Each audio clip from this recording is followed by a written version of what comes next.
Okay, as you go through the review, try it first before you watch the video. So on number one, you got two problems. Well, see if you can answer the problem first, and then if you complete it, or if you get halfway through and get stuck, then push play and watch it and make sure your answer matches up, or make sure you figure out how to get unstuck.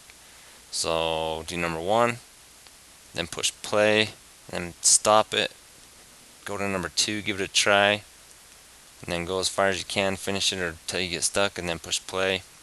So as you go through this, just keep doing that over and over again. Okay, now as you go through these questions, anything that you are not good at or not sure of, if you make yourself some notes, you can use notes on the test. Anything in that little notebook is fair game. So make sure you come prepared with good notes. Anything on this review, you'll see on the test something similar to it. So if you know these problems and got good notes, you should be in good shape. So let's go over number one. If you're looking at equations, how can you tell which one's linear and which one's quadratic? Okay, linear grows kind of at a slower rate. Linear grows at a constant rate. So the change is constant, and it is by the exponents. If your biggest exponent is a 1, then that means it's linear. Quadratics, they grow kind of fast. Their second change is constant. Quadratics, the biggest exponent of the variables is a 2. That's the giveaway. So quadratics are kind of in the second dimension, so the exponent's 2. Linear's in the first dimension, exponent is 1. Okay, number 2, what if you're looking at a table, a pattern? How can you figure out which one's linear and which one is quadratic? And the only way to do that, I have to grab a calculator, is to figure out how fast it's changing. So these on your x's are all just going up 1, up 1, up 1, up 1, up 1. Okay, your y's, 2 to 0, that went down, so you got to put a -2. Okay, this one's linear because the change is totally predictable. It's changing at the same rate. So the big vocabulary word is constant. The constant change.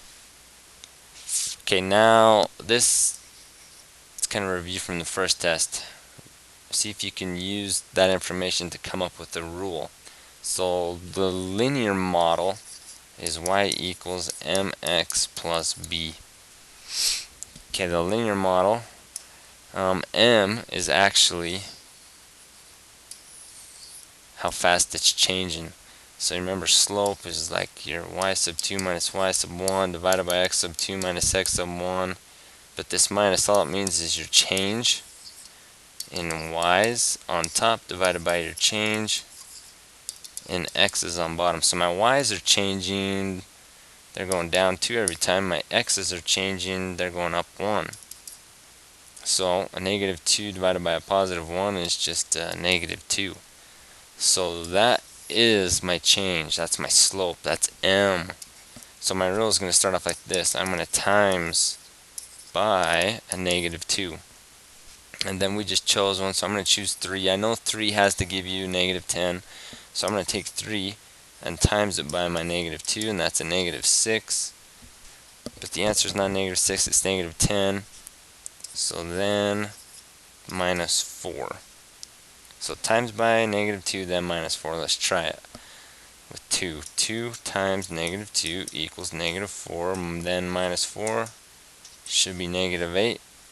So there it is. My rule is y equals -2x plus 4. So m is your change. B, 4. This 4 is kind of easy to... No, I guess it's not +4. It's plus a -4 or -4. This 4, the b is easy to find because the b is right here. The b is your y-intercept. It's the mate of 0. Whatever 0 is, that's where you begin. So that's going to be your b. Okay, that's linear. Now let's look at the other one. Okay, this one, your x's are also the same. They're just going up by 1, so that's nice. But now your y's, let's look what's happening over here. From 8 to 0, that went down 8. From 0 to negative 4, that's going down, but not as much. It's only going down 4. From negative 4 to negative 4, that didn't change. Didn't go up, didn't go down. Negative 4 to 0, that turned around and now is going up 4. 0 to 8 is up 8. 8 to 20 is up 12. So it's kind of shrinking at first, and then it turns around and starts to grow. So this one's not linear. Now let's pick it apart again. From a negative 8 to a negative 4, that's increasing. That's going up 4. That's going up 4. 0 to 4, up 4. Okay, so by definition, because my second change is constant, this one is quadratic. So quadratic, you got to put something like this. Second change is constant. And linear, that happens on the first time.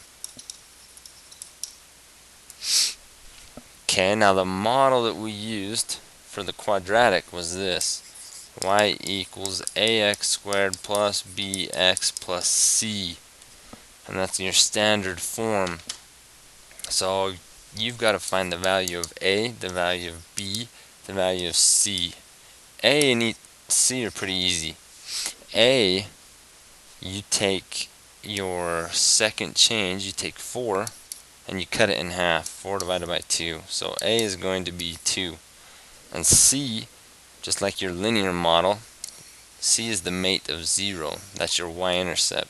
So my C is going to be a negative 4. Okay, now to find B, you need to choose a point. And let's plug that point. Let's plug A. Let's plug C. Let's plug everything into our model, except for the only thing we don't have, which is going to be B. So let's choose a point. Let's choose this. Looks like a nice one. 1 and 0. Okay, 1 is an x, so I'm going to take that 1, and I'm going to, wherever the x is, I'm going to put it there, and 0 is a y, so that's going right there.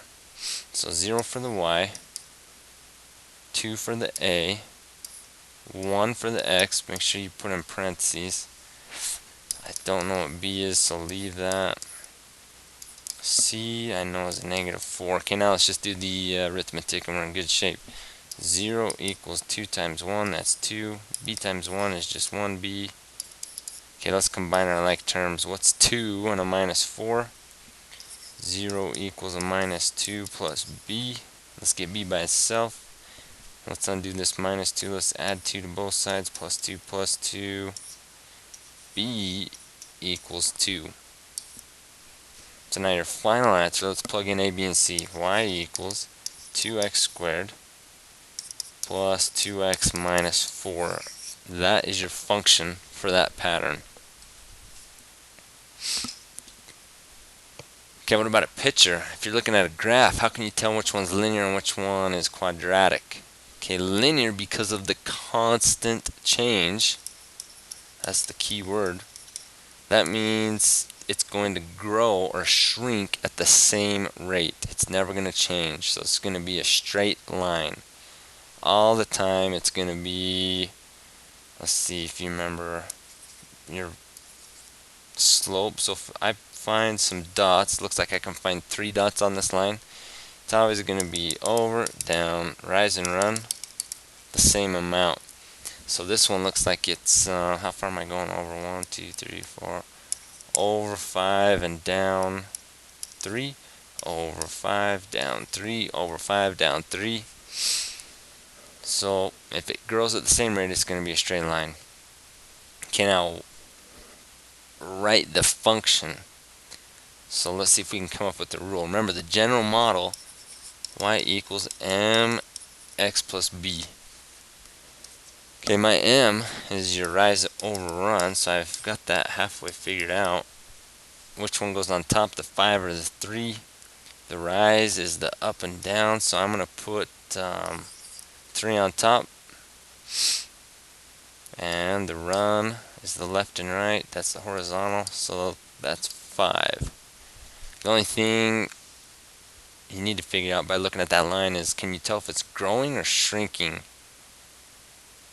And it is shrinking, so it's got to be a negative 3/5. Shrinking. Here's how you tell. If you go from left to right, it's kind of falling, so that means it's got to be shrinking. But if you put your pencil on it anywhere on this line and move to the right, if you have to go down to touch it, that means it's got a negative slope. So a positive slope would look something like this. If you put your pencil anywhere on the line, move to the right, to touch the line again, I've got to go up, so that would be a positive slope. Okay, so I've got the M figured out, that's negative 3/5. Now the B is your y-intercept. So let me erase some stuff. Your y-intercept is this dot right here. It's where your line intercepts the y-axis. So that dot happens at 3. So M is a negative 3/5, B is 3. So my model should look like this. Y equals negative 3/5 times X plus B, and B is 3. That is my model. Okay, 3. How do you know that quadratics, why do quadratics look like this? They look like a parabola. So why are they curved? And then they hit the vertex and they're symmetrical, so there's always a line of symmetry. The left half reflects right across the vertex and it lands right on the right half. Okay, they're curved because from dot to dot it's getting faster and faster. It's growing faster. These grow faster than linear patterns do. So from dot to dot, it's not always going to be up 3/5, up 3/5. It's going to grow faster as you go. So that's the curve. Okay, the reason that it's reflexive, the reason that there's a vertex, is because if you look at this quadratic, just x squared, if I plug in 2, let me plug in 3. If I plug in 3 and I square it, it's going to give me 9. But I can get that same answer if I plug in a negative 3. So if I plug in a negative 3 and then square negative 3 times itself, negative 3 times negative 3, that gives me the same answer. So a totally different number is going to give you the same answer. So x squared, if I go over 3 and up 9, and left 3 and up 9, that's why there's always two numbers that give you the same answer. So my vertex is going to be like right here. So I get this answer and this answer from two totally different numbers.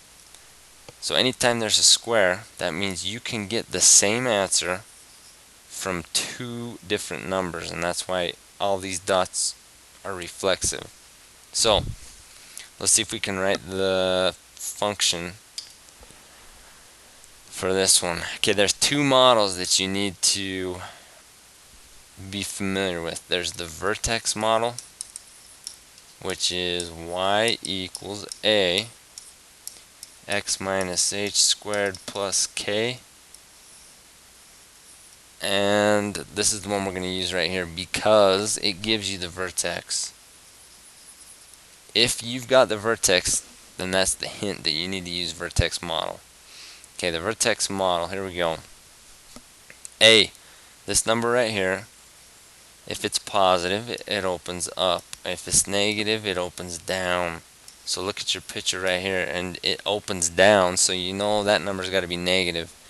This number right here, inside the parentheses, this is your horizontal shift. This slides it left and right.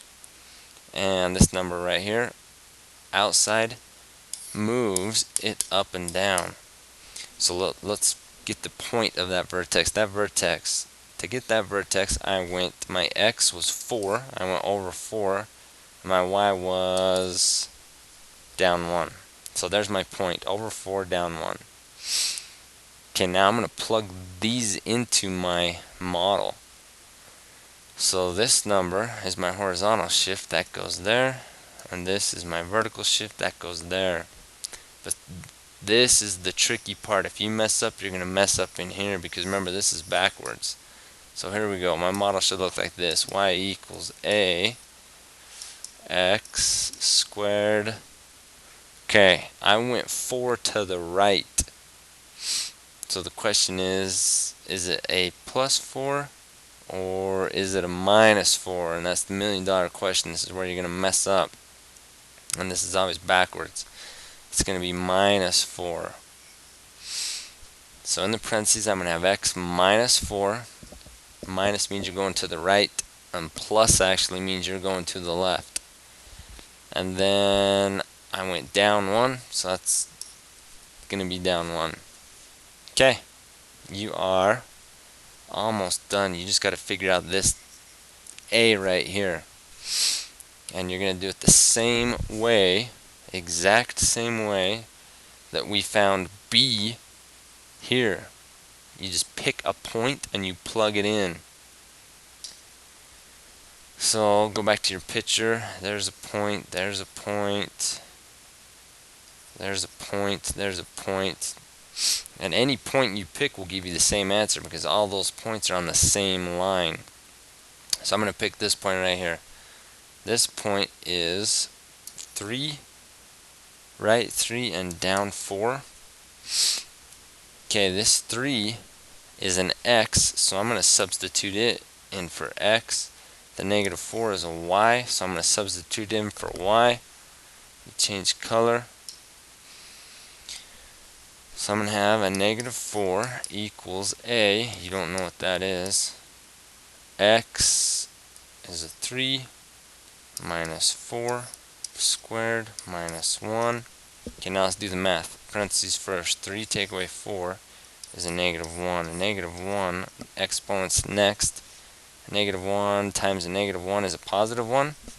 So I've got a negative 4 equals 1a minus 1. Because a positive 1 times a is just a. Now get a all by itself. Undo that minus 1, plus 1, plus 1. And you should have a as equaling a negative 3. Okay, you knew a had to be negative because it's flipped upside down. So your final answer, y equals a negative 3. X minus 4 squared minus 1. That is your model. That's vertex form.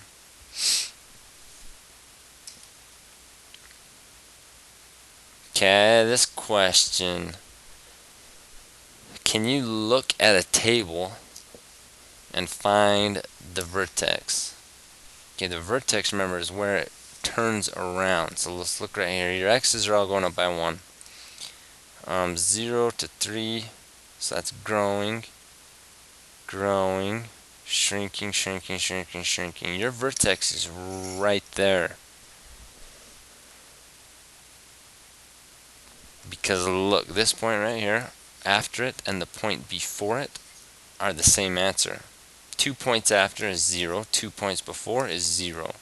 So if you kind of sketch a picture, if I go left 1 and up 4, left 1 up 4, there's my vertex. And if I go left 2 and up 3, and then I'm going to go, that was the one above it, I'm going to go to the one below it, 0 and up 3. So this dot just reflects, that means my line of symmetry is right there. And then let's do one more dot, let's do this dot right here. Left 3 and 0, 1, 2, 3 and 0, this dot's going to flip over there, over 1 and 0. So your parabola is going to look like that. Okay, so your vertex is the point where it turns around and it changes. So 0 to 3 is growing, 3 to 4 is growing, but right there, 4 to 3 is shrinking.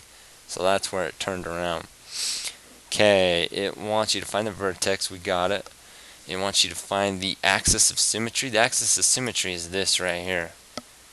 And it is, where does it go through the x-axis? It goes through the x-axis at -1. So it's x equals -1. That equation is this vertical line, this line of symmetry. Okay, which is the same thing right here. Just x equals -1. Next, state the number of x-intercepts. These are called zeros or roots. So how many times does it cross the x-axis? Crosses once there and once there, so there's 2 of them. You don't need to tell what they are, just how many there are. Sometimes there's 2. If you had one that looked like this, it would only have 1 x-intercept. If you had one that looked like this, that never intercepts the x-axis, so it can have at most 2 crossings. Sometimes it can have 1 crossing, and sometimes it can have 0 crossings. So this question,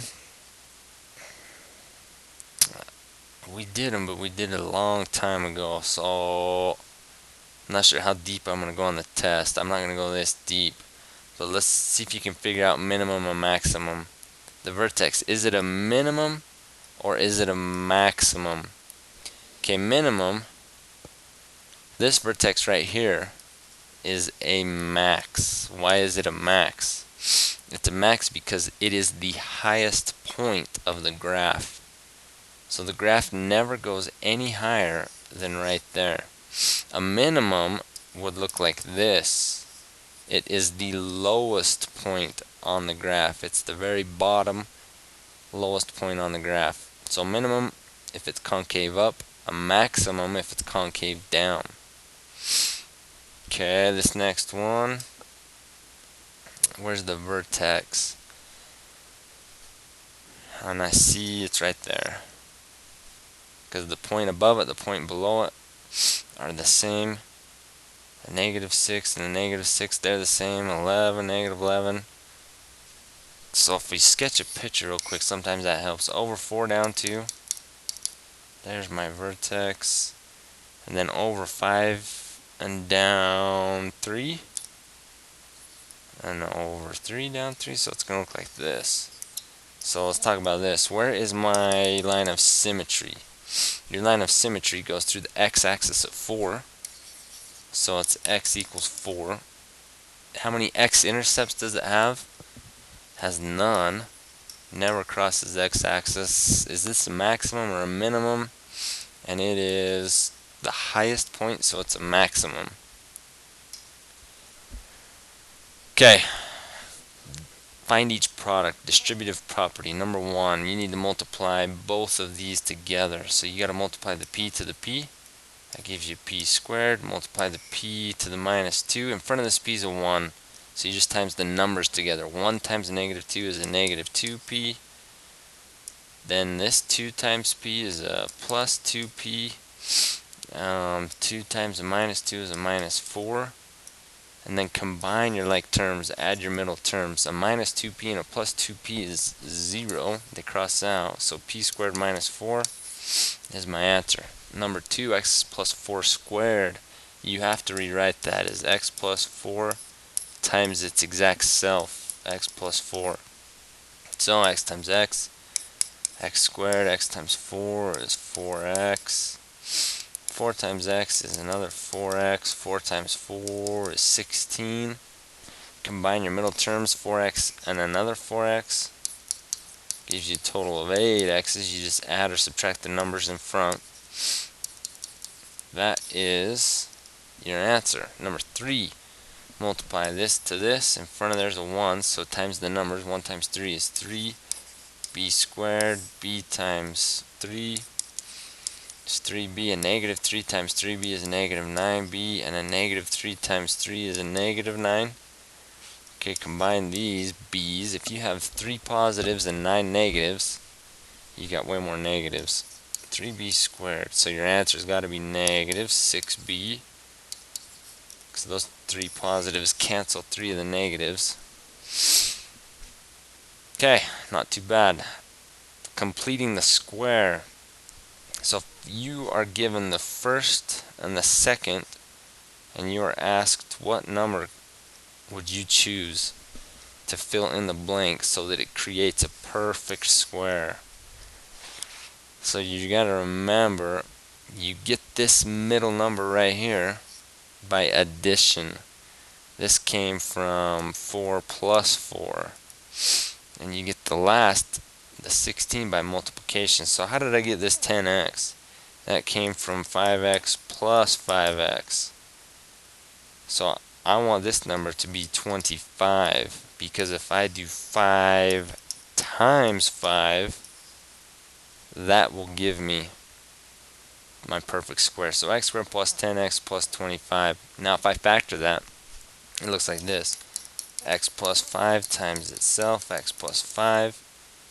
Rewritten as a perfect square is this, x plus 5 squared. Number 5, you take in your notes b divided by 2. So find whatever b is. B is a negative 6. What is a negative 6 cut in half? That is a negative 3. And after you do b divided by 2, you square it. So this, in your notes, that is how you find to complete the square, the number you're missing. So you cut b in half and then you square it. So b cut in half is negative 3. Negative 3 squared is 9. B cut in half, 7. Okay, this one's odd, so it's going to be a little sticky. 7 divided by 2, that's 3.5. Square that. I don't know. I'm going to punch it in my calculator. 3.5 squared, you should have 12.25. Oh, but I guess we got to write it as a perfect square. So as a perfect square, it's going to be x plus 3.5 squared. And the middle is going to be x minus 3 squared. So minus, because a minus 3 and a minus 3 is a minus 6. But a minus 3 times a minus 3, negative times negative, is a positive 9. Alright. Number 6. Factor them. So we're going backwards. I give you the answer, you gotta give me the problem. And we use this template. You gotta multiply and get a negative 42, but you gotta add and get a 1. So what is gonna multiply and give you 42? Add and give you 1. And if you don't know what multiplies and gives you 42, it's a negative, so that means one of them has to be negative and one of them has to be positive. You just make a list on my calculator. Punch in 42 divided by 1 is always going to work. 42 divided by 2, because it's even, so 2 and 21. 42 divided by 3, 3 and 14. 42 divided by 4, doesn't work. Divided by 5, doesn't work. 42 divided by 6 is 7. And then 42 divided by 7 is 6, so you're done. Okay, now you look at those 4 pairs of numbers. Which pair is going to work and give you a 1 when you add? And it's got to be a 6 and a 7, because you got to remember, one of those has to be negative, one of them got to be positive. So which one is which? Which one's positive, which one's negative? And when you add them, your answer is positive, so that means your biggest number is positive. You got more positives when you add, so it's got to be a 7 and a negative 6. So your answer is r plus 7, and the order does not matter. The only thing that matters is the plus and the minus. R minus 6. Okay, number 8. What's going to times and give you 18, add and give you 9? And that is going to be a 6 and a 3. So x plus 6, x plus 3. Number 9. Okay, this one's, whenever there's a minus, a negative, it kind of is a little bit harder.